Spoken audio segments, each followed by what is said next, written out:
2018 और 2024 के मुकाबले में सीटों में फर्क क्यों है? इलेक्शन कमीशन की नई हल्का बंदियों के तहत मुतारिफ करवाई गई कुछ तब्दीलियों का जायजा लेने से कबल ये समझाना जरूरी है कि 2018 और 2024 के इंतखाबात में नशस्तों के एतबार से कितना फर्क पड़ा है। नाज़रीन, इंतखाबी कमीशन के मुताबिक मुल्क भर से कौमी असेंबली की आम नशस्तों के 266 जबकि सूबाई असेंबलियों की आम नशस्तें 593 होंगे। सन 2018 के आम इंतखाबात में कौमी असेंबली की कुल नशस्तें 272 थी।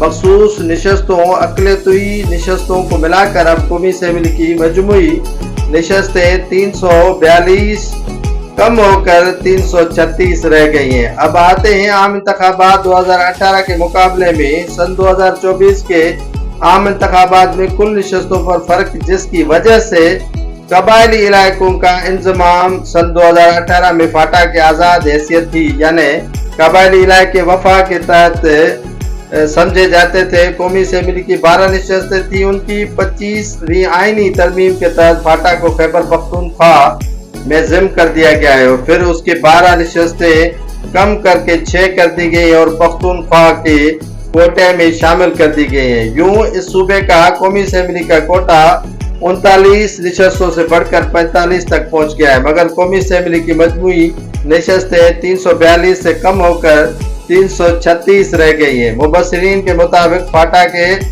अवाम को रिलीफ के तौर पर इसके कबल ज्यादा यानी 12 कौमी असेंबली की नशस्तें दी गई थी, हालांकि यहाँ आबादी फार्मूले के मुताबिक बहुत कम में थी। नई हल्का बंदियों में